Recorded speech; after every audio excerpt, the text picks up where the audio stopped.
сегодняшний концерт прошел, не прошел, вернее, первое отделение прошло. Как вам концерт вот сам понравился?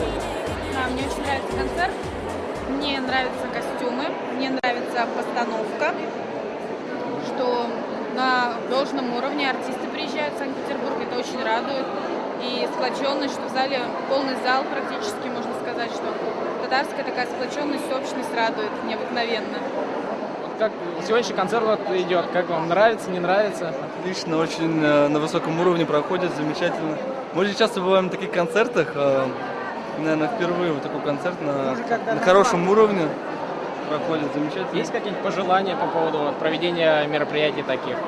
Пожелание, есть одно очень такое пожелание, оно одно, чтобы всегда проходили в таких шикарных залах, чтобы столько собиралось народу приятного.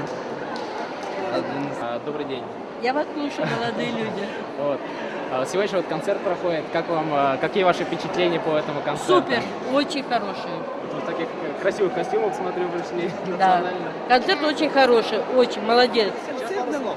Концерт нам очень нравится. Во-первых, я очень люблю эту талантливую певицу Гузель Уразова, очень хорошо поет, красиво. Очень народная, ближе к народу. Выступление мне очень понравилось. Республика Татарстан, Узнахай района, президент Селям, Узнакаевскому району.